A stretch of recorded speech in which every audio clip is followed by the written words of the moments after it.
Bienvenidos todos los que estamos acá también.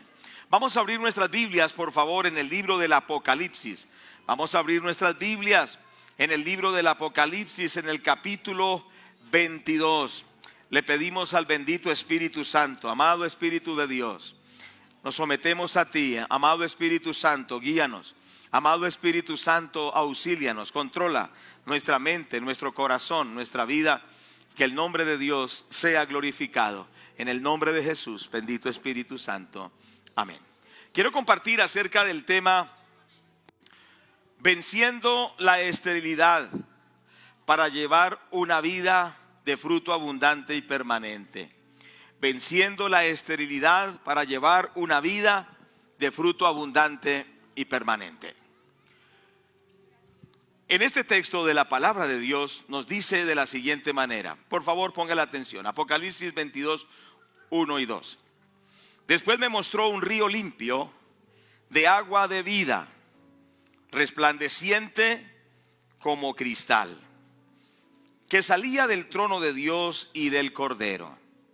En medio de la calle de la ciudad y a uno y otro lado del río estaba el árbol de la vida, que produce 12 frutos, dando cada mes su fruto.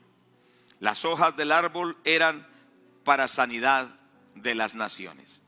Pero dice la palabra del Señor, dice, estaba el árbol de la vida que produce 12 frutos, dando cada mes su fruto. Importante esto. Ahora, nosotros observamos en la palabra de Dios que Dios es un Dios de abundancia. Cuando Dios creó los árboles y las plantas, dio la esencia en ellos, en su naturaleza, para que pudiesen multiplicarse. Es decir, un árbol y una planta da muchas semillas que producen muchos árboles y muchas plantas y que producen mucho fruto. Usted debe tomar esto hoy de una forma renovada, que Dios es un Dios de multiplicación y de abundancia. ¿Cuántos lo toman en su vida? Entonces Dios quiere que las cosas sean fructíferas. Dios quiere que todo lo que Él creó sea fructífero, que sobreabunde, que dé mucho fruto. Esto es muy importante. Por eso hay un texto de la palabra de Dios que dice: yo os he puesto para que vayáis y llevéis mucho fruto y vuestro fruto permanezca. Porque Dios es un Dios que se agrada en que nosotros demos fruto. Por eso el Señor le dijo a los animales, a las aves y a las bestias y aún a las plantas, les dijo: fructificad y multiplicaos, ¿cierto? Les dio en sí el ADN de la multiplicación, de fructificar, de reproducirse y de avanzar en cuanto a dar el fruto. Y esto es muy importante que nosotros debemos entender en esta hora. Dios es un Dios que quiere que haya fruto, mucho fruto, y que ese fruto permanezca. ¿Cuántos estamos de acuerdo con esto? Dios no está de acuerdo con la esterilidad. Cuando nosotros vemos en el Antiguo Testamento, se nos dice que cuando los ganados eran estériles, era símbolo de la maldición, de que no estaba el respaldo de Dios sobre esas personas que eran dueñas de este ganado. Aún las mismas mujeres que eran estériles y no tenían hijos, representaba que no había el respaldo de Dios, porque Dios no les había concedido ser fructíferos, ser fecundos. ¿Cierto que sí? Entonces es importante entender que la esterilidad es algo que no agrada a Dios. La esterilidad es algo que es desagradable y que es símbolo de la falta del respaldo de Dios.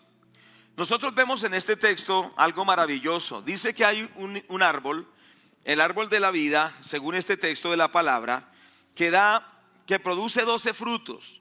Tremendo, ¿cierto? Cada uno dando cada mes su fruto. Dice que este árbol es un árbol especial. Es un árbol que da 12 frutos, uno cada mes, y no para de dar fruto. Todo el año está dando fruto. Tremendo eso. Siempre está dando fruto. Siempre está dando fruto todos los meses. Imagínense este árbol tan especial. Da 12 frutos, cada fruto en un mes del año, y cada mes va dando fruto. En otras palabras, es un árbol que no deja de dar fruto. Y usted tiene que tomar esa palabra para usted y decir: yo soy ese árbol que da fruto todos los meses. Yo soy ese árbol que da fruto permanentemente. Confiéselo ahí donde usted está mientras voy predicando. Que usted diga: yo soy ese árbol que permanentemente da fruto, porque la bendición de Dios está sobre mi vida. ¿Cuántos toman eso para sus vidas? Cierto, usted tiene que tomar eso, porque Dios no quiere que usted sea estéril, una persona infructífera, sino que usted sea una persona que da fruto permanente, porque la bendición de Dios está en nuestra vida. Y esto usted tiene que tomarlo, debe tomarlo, porque Dios quiere hoy hacer un cambio. Cierto que sí, quiere hacer un cambio en nuestra vida para que seamos gente fructífera, gente que avanza, gente que prospera, gente que se desarrolla con la bendición de Dios. Ahora nosotros vemos en el libro de Marcos capítulo 11, vemos como una especie de un contraste con este texto, y dice Marcos 11 versículos 12 y al 14. Dice: al día siguiente, cuando salieron de Betania, tuvo hambre. Se refiere a Jesús, que tuvo hambre. Y viendo de lejos una higuera que tenía hojas, fue a ver si tal vez hallaba en ella algo. Pero cuando llegó a ella, nada halló sino hojas, pues no era tiempo de los higos. Entonces Jesús dijo a la higuera: nunca jamás coma nadie fruto de ti. Y lo oyeron sus discípulos. ¿Qué es lo que nosotros observamos? Una planta que contrasta a este árbol que vemos al principio. Y es que la Biblia nos compara a nosotros con árboles, pero árboles que son fructíferos, ¿cierto que sí? Por ejemplo, en Isaías capítulo 61, ya para retomar acá este texto que estamos mirando, en Isaías 61 dice la palabra de Dios de la siguiente manera en el versículo 3: a ordenar que a los afligidos de Sión se les dé gloria en lugar de ceniza, óleo de gozo en lugar de luto, manto de alegría en lugar de espíritu angustiado, y serán llamados árboles de justicia, plantío de Jehová para gloria suya. Somos comparados a los árboles de justicia, pero árboles que dan fruto. Diga conmigo: árboles que dan fruto en todo tiempo. Y entonces contrastamos con la higuera. Cierto que sí, el Señor dice la palabra de Dios que tuvo hambre y se acercó a la higuera. Y cuando se acercó a la higuera, ¿qué encontró? ¿Solo qué? Solo hojas. Tremendo esto, ¿cierto? Encontró solo hojas y no pudo precisamente alimentarse de esa planta. Encontró solo hojas. Dios está buscando en nosotros fruto, no solo hojas, ¿cierto? Las hojas precisamente representan lo aparente. Esa planta se veía muy verde, se veía muy saludable, se veía muy bien. ¿Cómo sería que se veía de bien que atrajo al Señor, que la vio de lejos? Pero cuando empezó a mirar detenidamente, encontró que solo eran hojas. ¿Sí me hago entender? Pero no había nada de fruto. Así son muchas personas hoy en día. Solo es algo aparente. Estos días estaba en un lugar y había una planta muy hermosa, ¿cierto? Muy verde, muy rozagante. Y cuando yo la miré detenidamente y toqué sus hojas, noté que era de plástico. Y entonces yo me desilusioné, dije que tan bonita que era, pero mire que es artificial. ¿Sabe que muchas veces sucede así con el cristiano? Esa persona parece que es que tiene vida, parece que tiene la bendición de Dios, parece que hay fruto, pero cuando usted ve o es artificial o solo son hojas, pero no hay ningún fruto. Entonces las hojas representan la apariencia, ¿cierto que sí? Es decir, que parece, pero no es. Parece que es una planta saludable, parece que es una planta fructífera, pero solo parece, porque en realidad no lo es. Ahora, es importante que nosotros entendamos que para dar fruto según Dios, no basta solo con parecer o aparentar ser, sino que realmente tenemos que ser hijos y siervos de Dios. ¿Cuántos están de acuerdo conmigo? No te conformes con una apariencia que parece que sí, pero en realidad no. sino que en realidad nosotros tenemos la vida de Dios, que en realidad tenemos el fluir del Espíritu Santo, que en realidad tenemos esa vida de Dios que está en nuestro corazón y que fluye esa vida de Dios. No solo que parece, sino que realmente la tenemos. Usted, si ha recibido a Cristo, tiene esa vida, pero esa vida tiene que manifestarse. Tiene que manifestarse porque no basta solo con que parezca, sino que realmente haya la vida. Entonces esa higuera solo tenía hojas. Ahora la pregunta es, si el Señor se acerca a nosotros y nos ve detenidamente, ¿encontrará fruto? Sí lo encontrará, que así sea, ¿cierto que sí? Sí encontrará. Ahorita vamos a ver qué frutos Dios quiere encontrar en nosotros. Pero la pregunta es esa: ¿eres una planta fructífera que das mucho fruto, o eres estéril que no das fruto? Qué importante es que hoy le clamemos a Dios y le digamos: Señor, hazme una persona fructífera. ¿Cuántos están de acuerdo conmigo? Que hoy surja de nuestro corazón un clamor que le diga: Señor, yo no quiero vivir sin dar fruto. Yo necesito ser fructífero. Necesito experimentar el fruto tuyo en mi vida. Hablando precisamente de la apariencia, segunda carta del apóstol Pablo a Timoteo, en el capítulo 3, en el versículo 1 en adelante, el apóstol dice estas palabras y dice así: también debes saber esto, que en los postreros días vendrán tiempos peligrosos, porque habrá hombres amadores de sí mismos, avaros, vanagloriosos, soberbios, blasfemos, desobedientes a los padres, ingratos, impíos, sin afecto fraternal, implacables, calumniadores, intemperantes, crueles, aborrecedores de lo bueno, traidores, impetuosos, infatuados, amadores de los deleites más que de Dios. Pero tremenda sorpresa el versículo 5: que tendrán apariencia de piedad, pero negarán la eficacia de ella. A estos evita.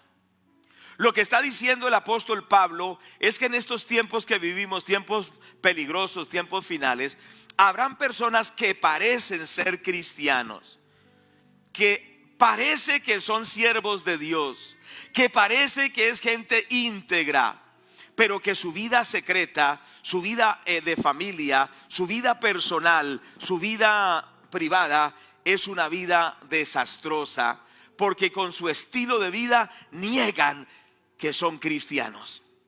Pero pareciera que lo son, porque en el templo cantan, ¿cierto? Tienen Biblia, escuchan las predicaciones, tienen algo del lenguaje cristiano, mas sin embargo su vida no ha cambiado. Solamente son aparentemente hijos y siervos de Dios. Por eso es muy importante entender, hermanos, que no nos basta con las apariencias.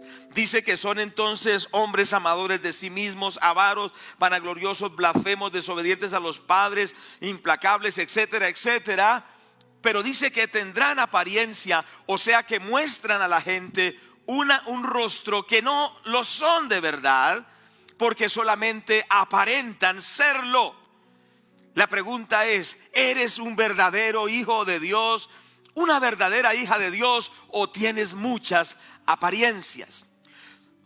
Hoy tenemos que ir contra la apariencia y decirle: Señor, limpia mi corazón de la apariencia, de la hipocresía, y hazme un genuino hijo o una genuina hija de Dios, porque lo otro solo es algo superficial, algo que no es real. ¿Cuántos queremos ser genuinos en Dios? Dios busca el corazón. Dice la Biblia que el hombre mira lo que está delante de sus ojos, pero Dios mira el corazón. Que cuando Dios mire nuestro corazón, vea un corazón genuino que lo ama, vea un corazón genuino que lo sirve, vea un corazón genuino que lo adora y que lo obedece, que somos genuinos hijos de Dios. Así como cuando yo miraba esa planta y me parecía tan linda, pero cuando la vi no era real, era artificial. Que al contrario, que cuando el Señor se acerque a nosotros, vea que de verdad somos genuinos hijos de Dios, que por nuestra vida corre la vida de Dios, y no solo que no hay solo hojas, sino que hay mucho fruto para la gloria de Dios. ¿Cuántos toman eso para sus vidas? ¿Cuántos lo toman para sus vidas? El cristianismo no es una religión. El cristianismo es la vida de Dios en nosotros. Es una realidad. El apóstol Pablo dijo: de modo que si alguno está en Cristo, nueva criatura es. Las cosas viejas pasaron, he aquí todas son hechas nuevas. Es decir, no basta con decir que somos cristianos, sino que necesitamos que ese Cristo glorioso, ese bendito Espíritu Santo nos ha hecho nuevas criaturas y somos personas diferentes. Somos personas que hemos cambiado. Somos personas que hemos sido transformados por el poder de Dios, porque de eso se trata el Evangelio. Yo conocí el Evangelio a los 6 años de vida, hace unos añitos. Sí. No me hagan sentir viejo, pero más o menos hace unos 50 años llegó el Evangelio a mi casa. ¿Qué le parece? Tremendo, ¿cierto? Se convirtió mi madre primero, y yo iba a los ayunos. Me llevaba desde pequeñito. Yo recuerdo que hacían unas vigilias y me tocaba, duraban orando toda la noche y yo quedaba dormido. Hacían ayunos. Yo era un niño, pero no era un convertido. ¿Sí me hago entender? Conocí del Evangelio a los 6 años, pero me convertí a los 14 años, cuando tuve un encuentro personal con Cristo. Porque yo era un niño pagano. Yo me acuerdo cuán malo era yo. Me acuerdo ahorita y era malo, realmente era malo. Era un niño evangélico pero malo, porque había mucho pecado en mi corazón. Pero el día que tuve un encuentro personal con Jesucristo a los 14 años, mi vida totalmente cambió. Y me di cuenta que el Evangelio es el poder de Dios que transforma las vidas. Y desde ese día sirvo al Señor Jesucristo. ¿Cuántos le dan la gloria a Dios? ¿Cuántos le exaltan al Señor Jesucristo? Gloria a Dios por esto. Porque, hermanos, el que está en Cristo es una persona diferente. Es una persona que ha abandonado la vida antigua. Por eso el apóstol dice: basta el tiempo pasado para haber hecho lo que agradaba a los gentiles. O sea que las cosas viejas tienen que quedar atrás. Los pecados de antes tienen que quedar sepultados en lo más profundo del mar. La vida antigua tiene que morir en nosotros. Los vicios, las pasiones vergonzosas, la maldad y el pecado ya tiene que haber muerto en nuestras vidas. No quiere decir que no falle, por supuesto que sí, como ser humano, pero su decisión es agradar a Dios. ¿Cuántos me están escuchando? Es importante entender eso, que no basta solo una apariencia, sino una realidad. Yo te quiero preguntar: ¿tienes la realidad del Cristo vivo en ti? ¿Tienes la realidad de que eres una nueva criatura? ¿Tienes la realidad de que las cosas viejas pasaron, que todas son hechas nuevas? Yo le quiero decir, desde esa noche cuando recibí a Jesús, mi vida cambió totalmente. Ese niño pecador que yo había sido, porque lo fui, no volví a ser el mismo. Jesús cambió mi vida, porque el Evangelio es una realidad de vida. ¿Cuántos le dan la gloria al Señor? Entonces es importante que nosotros entendamos eso. Dios no quiere solo lo aparente, sino que seamos verdaderos hijos de Dios, verdaderos siervos de Dios. No te conformes con menos, sino con la genuina vida del Espíritu Santo. Y si tú no tienes esa vida, hoy puedes decirle al Señor: Señor Jesucristo, dame de esa vida, dame de la vida del Espíritu, dame de esa vida nueva, porque esa vida nueva es la naturaleza de Dios que ahora vive en nosotros. Sabe que nosotros tenemos dos naturalezas: la naturaleza humana, que recibimos por el hecho de haber nacido físicamente como seres humanos, pero al recibir a Cristo tenemos la naturaleza divina. Es decir, Dios ha puesto de su Espíritu en nosotros y hemos cambiado de vida. En lo más profundo de nuestro ser amamos a Dios, queremos agradar a Dios. Nuestra vida es una vida nueva por el poder de Dios. ¿Cuánto le damos gloria a Dios por esa vida nueva? Y tenemos que alegrarnos. Denle ese aplauso fuerte a Él. Y tenemos que gozarnos, amados hermanos, por esa vida nueva, porque el Evangelio es una vida nueva, real, no aparente. Qué importante es eso.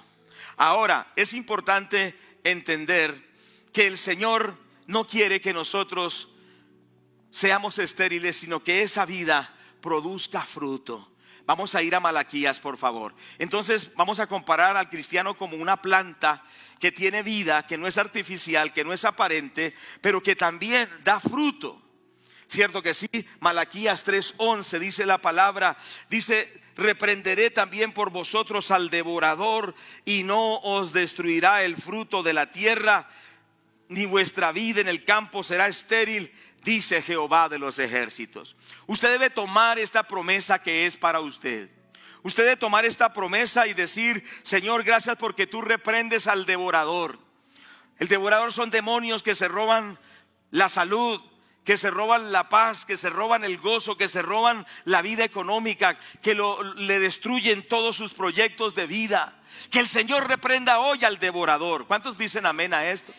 Cuando hay obediencia a la palabra de Dios, Dios reprende al devorador por nosotros, y no destruirá el fruto de la tierra, y nuestra vida en el campo no será estéril. Hoy le vamos a decir: yo no quiero ser una planta estéril, yo quiero ser una persona que da mucho fruto. Yo quiero dar fruto, trae sanidad a mi vida. ¿Cuántos queremos ser fructíferos? ¿Cuántos queremos dar fruto abundante para la gloria de Dios? ¿Cuántos? Aquí hay una promesa, hermanos. Pero yo quiero decirles algo: ¿cómo estas promesas dejan de ser tinta y letras impresas con tinta en un papel? Porque para muchos eso es la Biblia, para muchos de ustedes sencillamente palabras escritas en un papel. ¿Cómo dejan de ser palabras impresas en papel? ¿Y cómo llegan a ser realidades que se imprimen en nuestro espíritu, en nuestra alma y en nuestro ser? Es cuando nosotros creemos las promesas y creemos la palabra de Dios. En otras palabras, si usted quiere que esta palabra se haga viva en usted, que usted anhela ser una planta fructífera, usted tiene que anhelar que esto sea una realidad en su vida. Que usted le pueda decir al Señor: Padre, yo quiero ser una planta que da mucho fruto. Yo no quiero ser una planta estéril, yo quiero ser una planta fructífera. Señor, yo reclamo esa promesa para mi vida, porque esa palabra es para mí. Pero se requiere anhelarlo. Si me hago entender, no se requiere solo oírlo y que llegue a la mente, sino que llegue al corazón y que usted diga: yo quiero ser fructífero. Tu palabra dice que no seré una planta estéril. Señor, yo te pido que me hagas fructífero, pero yo tengo que anhelarlo, porque en un corazón dispuesto Dios hace el resto. Y en la medida que usted quiera la bendición, usted alcanzará la bendición. La promesa de Dios está dada, pero se está buscando personas que digan: Padre, yo quiero esa promesa para mí, yo la tomo para mi vida. Gente que no es pasiva, sino gente que dice: esa promesa es para mí, yo la tomo, yo la apropio, y Señor, yo la reclamo para tu gloria. Ustedes, pero no dicen amén. A ver qué pasa. Dios usa el anhelo que usted tiene. Acuérdese cuando el Señor sanó a un ciego llamado como Bartimeo, y recuerda que Bartimeo escuchó que el Señor pasaba por aquel lugar. Y él había sido ciego desde muchos años. Y los ciegos en aquella época, como hoy en día en muchos casos, se convierten en mendigos. Pero él dijo: yo no quiero ser más un limosnero.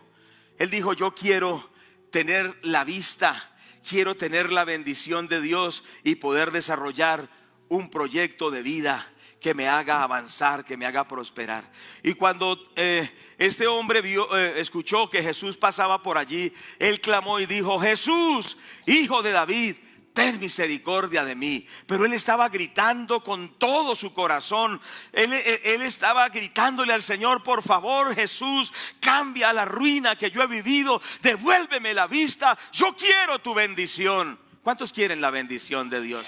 Y él anhelaba y gritaba. Los discípulos del Señor le decían: no haga tanto ruido, cállese, cállese, porque va a desagradar al maestro. Pero ¿qué dice la Biblia? Que él con más vehemencia gritaba y decía: Jesús, Hijo de David, ten misericordia de mí.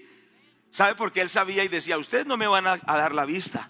Los religiosos no me dan a dar la vista. Ustedes me dicen que no le clame, pero ¿acaso ustedes me darán la vista? Él sí me dará la vista. Por eso le clamo a Él, por eso le suplico a Él. Por eso el Señor ha dicho en su palabra: clama a mí y yo te responderé y te enseñaré cosas grandes y ocultas que tú no conoces. Y por eso Bartimeo clamaba a Jesús y le decía: Señor, Hijo de David, ten misericordia de mí. Y Dios, el Señor Jesús, escuchó su clamor y le dijo: ¿qué quieres? Y le dijo: Señor, que recobre la vista. Y hasta ese día fue ciego, porque desde ese día el Señor lo sanó. Dios usa el anhelo. Hay personas que hoy aquí en este recinto y quizá donde nos están escuchando están muy conformes con poco éxito, están muy conformes con poco fruto, están muy conformes con una vida estancada. Pero Dios quiere que en ti haya un clamor, porque Dios quiere abrir las ventanas de los cielos y enviarte bendición, bendición tras bendición tras bendición. ¿Cuántos hay aquí que quieren la bendición de Dios? ¿Cuántos quieren la bendición de Dios? Acuérdese de Jacob cuando peleó con el ángel. ¿Se acuerda? En Peniel, cuando Jacob agarró al ángel y le decía: no te soltaré hasta que me bendigas. Y el ángel le decía: suéltame. Y él decía: no te suelto. Y el ángel le decía: que me sueltes. Y él dijo: que yo no te suelto, que me sueltes. Y él dijo: no te suelto hasta que envíes la bendición sobre mi vida. ¿Habrá alguien aquí como Jacob que dice: Señor, no te suelto hasta que tú envíes tu bendición sobre mi familia, sobre mi vida espiritual? Yo quiero la bendición de Dios. ¿Hay alguno aquí que anhela ser fructífero, ser bendecido, vencer la esterilidad, vencer el fracaso y ver lo que nunca ha visto? ¿Hay alguien aquí que lo anhela, sí o no? Amén. Gloria a Dios. Por eso el Señor dijo que Él no le gustan los tibios. Dice: por cuanto no eres frío ni caliente, sino tibio, te vomitaré de mi boca. Que no haya aquí ningún tibio. Ah, sí, bueno, si Dios quiere me bendice. No, Señor. Dios quiere gente que anhela la bendición de Dios, porque los que anhelan la bendición de Dios son los que la alcanzan. Que no haya aquí ningún tibio. No queremos que nuestras vidas sean caracterizadas por la tibieza, sino que haya el fuego de Dios que anhela la bendición de Dios. Y si tú lo anhelas, tú alcanzarás esa bendición. Tú serás muy fructífero para la gloria de Dios. ¿Cuánto le dan la gloria al Señor por eso? Amén. Dele gloria a Dios, apláudale a Él. Hay otra promesa en el libro de Isaías, por favor, capítulo 54. Bueno, el tiempo va pasando muy rápido. Isaías 54, capítulo 1, o capítulo 54, versículo 1. Dice la palabra de Dios de la siguiente manera: regocíjate, oh estéril, la que no daba luz, levanta canción y da voces de júbilo, la que nunca estuvo de parto, porque más son los hijos de la desamparada que los hijos de la casada, ha dicho Jehová de los ejércitos. Entonces, que nosotros hoy le digamos: Padre, tú nos das abundancia, multiplicación, fructificación, y te damos la gloria. Ahora, Dios quiere que demos fruto en varios aspectos. ¿Cuál fruto? Vamos a ver 3 tipos de fruto brevemente. Dios quiere que demos fruto primero en el carácter cristiano. Nosotros vemos en Gálatas capítulo 5 y vamos a observar que Dios quiere que demos fruto en nuestro estilo de vida, en nuestra forma de vivir. Precisamente Gálatas 5 dice la palabra de Dios, y leamos versículo 22: mas el fruto del Espíritu Santo es amor, gozo, paz, paciencia, benignidad, bondad, fe, mansedumbre, templanza. Contra tales cosas no hay ley. Pero los que son de Cristo han crucificado la carne con sus pasiones y deseos. ¿Qué quiere Dios colocar en nosotros? ¿Qué fruto quiere colocar? Un carácter cristiano. Es decir, una vida de integridad, una vida de paz, una vida de amor, de gozo, de paciencia, una vida de benignidad, de bondad, una vida de fe, de mansedumbre. Es decir, el carácter de Dios en nosotros. que la gente pueda ver en nosotros que somos diferentes, porque el Espíritu de Dios está en nosotros. ¿Cuántos anhelamos ese fruto en nuestra vida? Que realmente los hijos, la esposa, los vecinos, los compañeros de trabajo puedan decir: esta persona es diferente porque hay un fruto diferente, un comportamiento diferente, es una persona diferente. Ese fruto lo quiere Dios colocar en nosotros y quiere que seamos muy fructíferos en este tipo de fruto, es decir, en el carácter de un verdadero cristiano. Es decir, en esa vida cristiana, en esa integridad, en esa transparencia que está dentro pero que se expresa hacia afuera. La gente ya está cansada de personas que dicen que son evangélicos pero roban, que son evangélicos pero tienen 2 mujeres o 3 mujeres, que son evangélicos pero odian con odio, como hoy estamos en México, dicen con odio jarocho, es decir, un odio hasta la muerte. Hay un dicho que hay allá en Veracruz, México, que es odio hasta la muerte. Y sabe que a veces en las iglesias hay gente que tiene odio hasta la muerte con alguien que les hizo algo. Pero yo sé que usted no es así. Pero toda esa vida antigua tiene que haber pasado y tiene que haber ese fruto del carácter de Cristo en nuestras vidas. ¿Cuántos queremos ese fruto? Que ya nos cansemos de la vida antigua, que ya digamos: ¿para qué seguimos en lo mismo que vivíamos antes? Y tiene que llegar un momento en el cual usted dice: pues ¿para qué vivo como yo vivía antes? ¿Qué estoy haciendo? Y que usted y yo reflexionemos y digamos: la vida pasada quedó en el pasado, porque ahora el Señor me ha dado una nueva vida. ¿Cierto que sí? O si no, ¿qué estamos haciendo?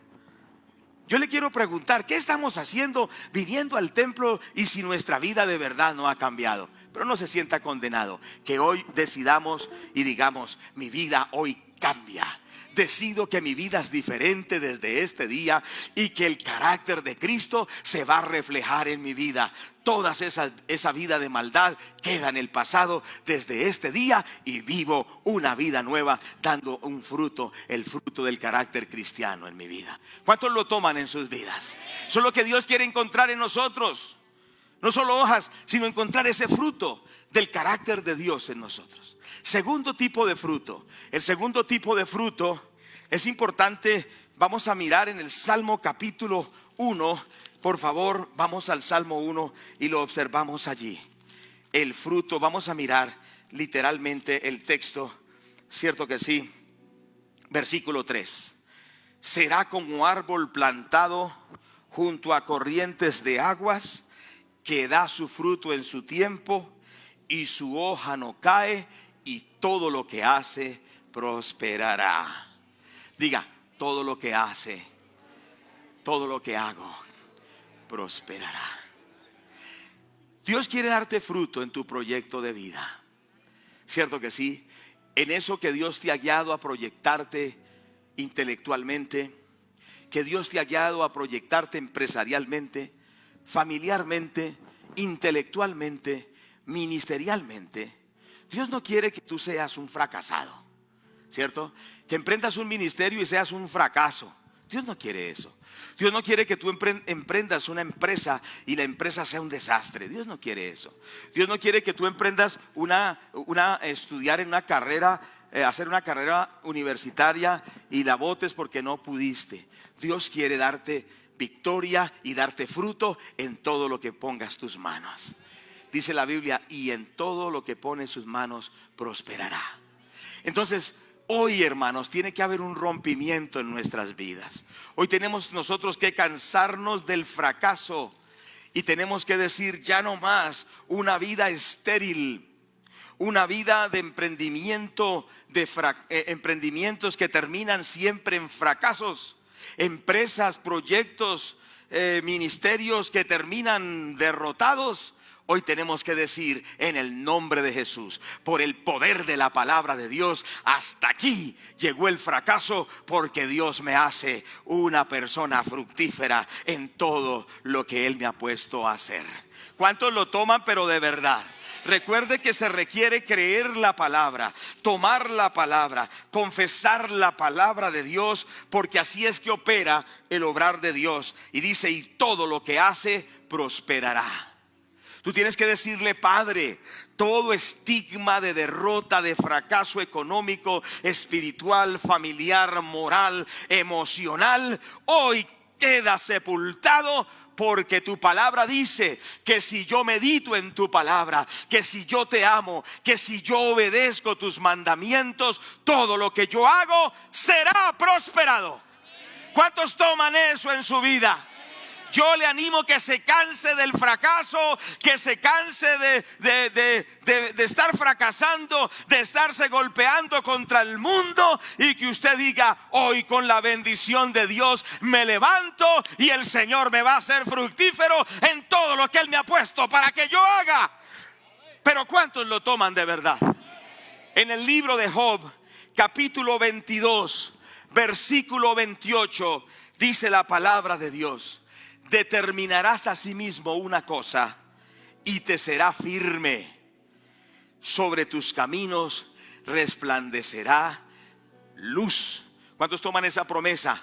Recuerde que usted debe tomar esa promesa. Dice: determinarás a sí mismo una cosa y te será firme, y sobre tus caminos resplandecerá luz. La Biblia nos enseña que cuando nosotros determinamos algo que Dios nos ha guiado, que es en la voluntad de Dios, eso que hemos determinado nos será firme.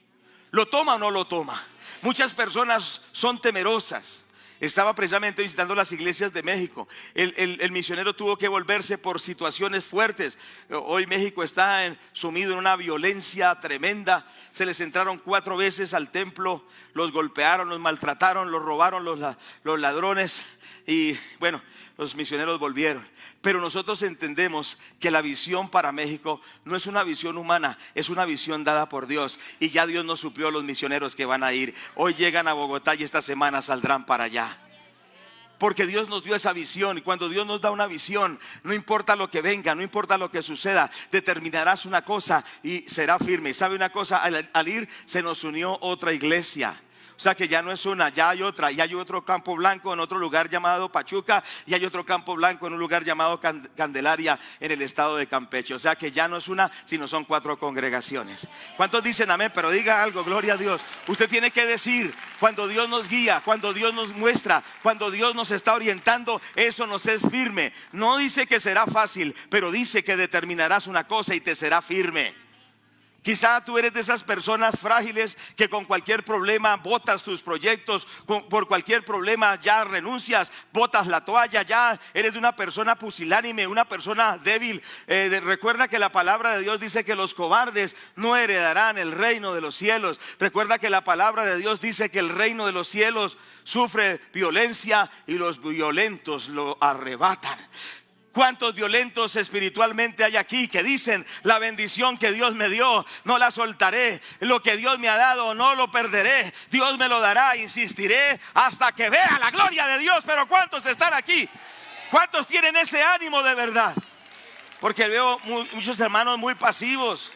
Tú tienes que ser una persona aguerrida y decir: todo lo puedo en Cristo que me fortalece. Tú tienes que dar fruto en lo que emprendes. Tú tienes que cansarte de estar fracasando, de ser una persona que todo lo que proyectas fracasa. No, Señor, porque tú vas a tomar hoy la palabra de Dios y tú vas a decir: Señor, tu palabra dice: determinarás a sí mismo una cosa y te será firme, y sobre tus caminos resplandecerá luz. Sí, Señor, Satanás se va a levantar. Sí, Señor, Satanás se va a oponer. Pero la palabra de Dios dice: si Dios es con nosotros, ¿quién contra nosotros? La palabra de Dios dice que el Señor nos ha dado autoridad para pisar serpientes y escorpiones y toda fuerza del enemigo, y nada nos dañará.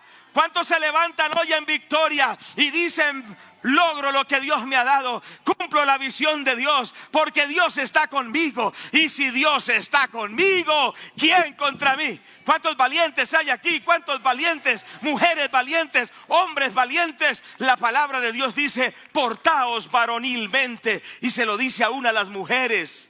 No que sean mujeres amachadas, perdónenme esa expresión, o con ademanes de hombre o de macho, no, sino mujeres que son femeninas, tienen su feminidad, pero son valientes. Mujeres que no se ponen a llorar por los problemas. Yo quiero animar a las mujeres, porque muchas veces las mujeres creen que lo arreglan llorando. Las lágrimas no arreglan nada. ¿Cierto que no? El que tiene el poder para arreglar las cosas se llama Jehová de los ejércitos y nos ha dado su palabra. No llores sobre tu problema. Confiesa que el Señor te va a sacar de la crisis, te va a sacar del fracaso, y que los cielos se van a abrir y que la gloria de Dios va a descender desde este día sobre tu vida. ¿Cuántos lo reciben? ¿Cuántos son violentos y violentas y lo toman y dicen: esta palabra es para mí? Porque Dios quiere que tú seas fructífero. Si has fracasado una vez, insiste. Si has fracasado 2 veces, insiste. Si ya estás cansado de insistir, levántate hoy con esta palabra y vas a tener la victoria en el nombre de Jesús. Pero te animo por la palabra de Dios que estamos mirando. En tercer lugar, primero debemos dar fruto en el carácter cristiano. Segundo, en lo que Dios nos ha puesto a hacer, proyectos de vida.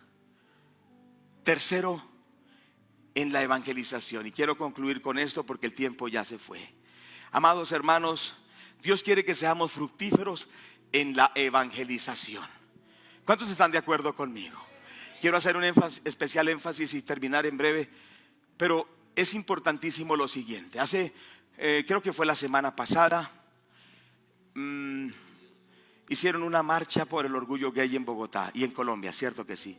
Se dice que en Bogotá marcharon unos 7,000 de la comunidad LGTBI y que hicieron burlas a la Biblia, ¿cierto? Hicieron burlas a la iglesia cristiana, hicieron burlas a la iglesia romana también, católico romana, que presentaron a Cristo como en figura gay, y que se colocaron crucifijos que el Cristo quedaba en la parte pélvica de los hombres para burlarse de la obra de la cruz. Y muchos de ustedes se ruborizan, algunos hasta se santiguan, pero esto nos muestra que la maldad del mundo es grande, ¿cierto que sí? Pero ¿qué vamos a hacer? ¿Los vamos a mandar a la silla eléctrica? No podemos hacer nada físicamente contra ellos.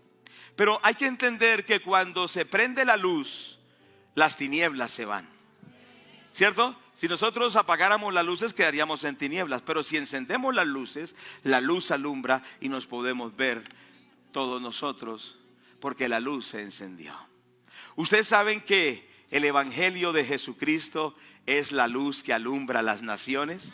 ¿Cuántos lo sabían? Entonces nosotros tenemos en nuestras manos el secreto para que la maldad, la corrupción, el secularismo y toda clase de perversión salga de Colombia.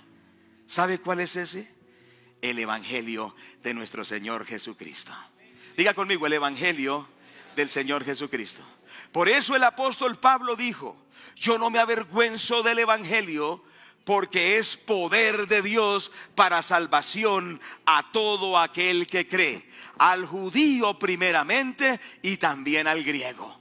El apóstol Pablo sabía que lo único que puede cambiar una sociedad corrupta, una sociedad en crisis, es el evangelio del Señor Jesucristo, que es el poder de Dios para salvación. ¿Cuántos lo creen? Muchas veces nosotros no nos damos cuenta el poder que hay en la palabra de Dios, el poder que hay en el evangelio de Jesús.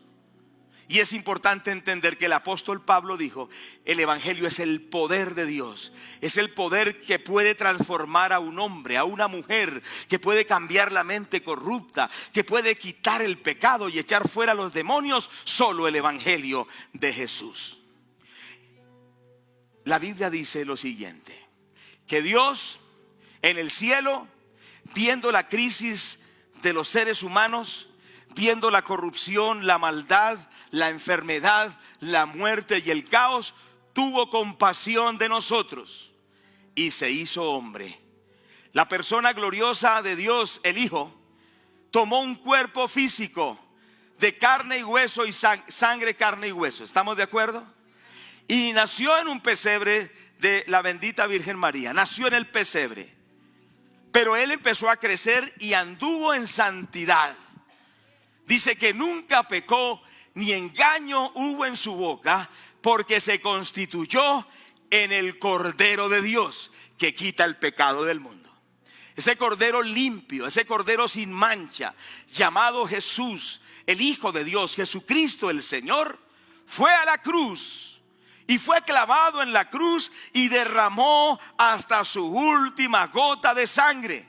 La Biblia dice: la sangre de Jesucristo nos limpia de todo pecado. El apóstol Pablo dice que bajo el pacto de sangre, de la sangre de Cristo, todas las maldiciones son quitadas. ¿Cuántos dicen amén? Y la Biblia dice que Jesucristo en la cruz venció a los principados y a las potestades y triunfó sobre ellos en la cruz, exhibiéndolos como derrotados. En otras palabras, en la cruz del Calvario está la respuesta para nosotros y para toda Colombia y para todas las naciones. Hay poder en el mensaje de la cruz. ¿Cuántos dicen gloria a Dios por esto? Jesús murió en esa cruz, derramó hasta su última gota de sangre para salvar a los pecadores, y dice la palabra que una vez que murió fue sepultado. Pero la Biblia nos dice que la tumba no lo pudo retener, sino que al tercer día resucitó de entre los muertos. Está vivo y vive para siempre. Jesucristo el Señor, Rey de reyes y Señor de señores. Dele gloria a Dios por eso. Ahora, ese mensaje fue el que transformó al imperio romano. El apóstol Pablo dijo que él predicaba a Cristo y a este crucificado. Para unos era una maldición, para otros era locura, pero dijo: pero para nosotros el Cristo crucificado es el poder de Dios. Y por eso el apóstol Pablo predicó el mensaje de la cruz. Y dijo: en la cruz del Calvario, Cristo llevó nuestros pecados, llevó nuestras maldiciones, llevó nuestras desgracias, venció al diablo y nos dio vida nueva. Ese es el evangelio. Porque de tal manera amó Dios al mundo, que ha dado a su Hijo unigénito, para que todo aquel que en él cree no se pierda, sino que tenga vida eterna. ¿Cuántos quieren ver un cambio en Colombia de verdad? Tenemos que ser predicadores del evangelio de Jesucristo. En el Transmilenio, en la calle, en el parque, en el banco, en la universidad, en el colegio, en todo lugar, tienes que convertirte en un predicador de la palabra de Dios. ¿Cuántos lo toman? El apóstol Pedro, yo estoy terminando, el apóstol Pedro dijo que nosotros somos reyes y sacerdotes para que anunciemos las virtudes de aquel que nos llamó de las tinieblas a su luz admirable. Pero usted ve en la iglesia tradicional romana, hay un solo sacerdote. Lo llaman el párroco, el cura, el sacerdote, ¿cierto? Y todos están centrados en el sacerdote único en cada parroquia. Y usted trae esa mentalidad a la iglesia cristiana y usted dice: allá también tenemos un cura, un sacerdote, un párroco, y es el pastor. No, la Biblia dice al contrario. Dice que aquí todos somos sacerdotes de Dios. Diga: yo soy un sacerdote de Dios. ¿Lo puede confesar? No se trata de tener un título o de ser o haber sido ordenado predicador. Todos somos sacerdotes. Y dice que todos nosotros tenemos que anunciar las virtudes de aquel que nos llamó de las tinieblas a su luz admirable. O sea que aquí todos somos predicadores. Diga: soy un predicador de la palabra de Dios. No necesitas un púlpito, no necesitas una plataforma o un altar. Donde tú estés, eres un predicador de la palabra de Dios. Habla la palabra de Dios, porque uno a uno ganaremos a Colombia para Jesucristo. ¿Cuántos dicen amén? Pero se requiere que nosotros hoy seamos empoderados por el Espíritu Santo y que entendamos que los que ganamos las almas somos cada uno de nosotros. Oh, error graso de aquellos que piensan que solo los pastores o los predicadores son los que ganan almas para Dios. Yo le quiero decir: yo no soy un pastor profesional, sino porque tengo un llamado. No es una profesión, es una vocación, es un llamado. Pero esa vocación y ese llamado la tienen todos ustedes. Todos somos llamados a anunciar el evangelio. Hermanos, por eso tenemos que dar fruto en la evangelización. ¿Qué es lo que quiere decir? Nosotros necesitamos ganar almas para Jesucristo, ganar hombres, ganar mujeres, ganar niños, ganar ancianos, ganar indigentes, ganar de todo tipo de personas, llevándoles el evangelio, y no llegar aquí sencillamente a cantar y a oír predicaciones, sino que podamos decir como Isaías dijo: he aquí yo y los hijos que Dios me ha dado. Que cuando tú vayas al cielo, decenas y cientos de personas digan: ese hombre, esa mujer me habló de Dios, por eso abandoné el pecado y ahora sigo al Señor Jesús. Aquí todos somos ganadores de almas, todos, los jóvenes, los niños, las mujeres, todos somos ganadores de almas. ¿Cuántos lo toman? ¿Cuántos lo toman? Donde quiera que tú vayas debes ganar almas para el Señor Jesucristo. El libro de los Proverbios 11:30 dice: el que gana almas es sabio. Si tú ganas almas, te vas a constituir en un hombre sabio, una mujer sabia. ¿Sabes por qué? Porque Dios recompensará tu esfuerzo. Dios te bendecirá cuando tú lleves la palabra de Dios. El que gana almas es sabio. Que todos los que estamos aquí digamos desde este día: Padre, hazme un ganador de almas. ¿Cuántos están de acuerdo? No es que tú sepas hablar mucho, no es que tengas mucha habilidad, de eso no se trata. No se trata que tienes un temperamento sanguíneo, muy alegre y muy efusivo. No se trata de eso. No se trata que sepas hablar mucho. Se trata que tú eres un sacerdote, una sacerdotisa de Dios, y donde tú estás representas a Jesucristo. Eres un embajador del reino de los cielos. Donde tú vas representas al reino de Dios. Y Dios te va a respaldar dándote gente que creerá en el evangelio, porque el Señor les dijo: así como ustedes creyeron en mí, muchos creerán también por la palabra que ustedes le den a la gente. Que de aquí salgamos empoderados y digamos: Señor, muchos van a creer porque tu palabra y tu espíritu está en mí, y muchos van a ser alcanzados para la gloria de Dios. En Lucas capítulo 15 verso 7, la palabra del Señor nos dice así: os digo que así habrá más gozo en el cielo por un pecador que se arrepiente que por 99 justos que no necesitan arrepentimiento. ¿Cuántos quieren que haya fiesta en el cielo? La Biblia enseña que cuando ganamos a una persona para Dios, hay fiesta en el cielo, hay alegría en el cielo. ¿Cuántos quieren alegrar el cielo? Va a haber mucha fiesta, porque estamos ganando muchas personas para Dios todos los días. Pero no solo produce fiesta en el cielo, sino que el apóstol Pablo le dijo a los filipenses: ustedes son el gozo y la corona mía. Es decir, Pablo ganó a los filipenses, y al ganarlos, eso le produjo gozo, le produjo alegría. Las iglesias están llenas de mucha gente triste, de mucha gente deprimida, de mucha gente afligida. Yo estaba por allá en México, me machuqué este dedo, se reventó el dedo, eché sangre casi, eso fue terrible. Bueno, pero yo que podía estar: ay, mi dedo, yo no puedo entonces ir a hacer lo que tengo que hacer. Pero hay muchos que están: ay, mi dedo, mi pie, mi columna, mi cabeza, me duele todo. No, deje a un lado el dolor y siga llevando la palabra de Dios, porque Dios tiene grandes cosas.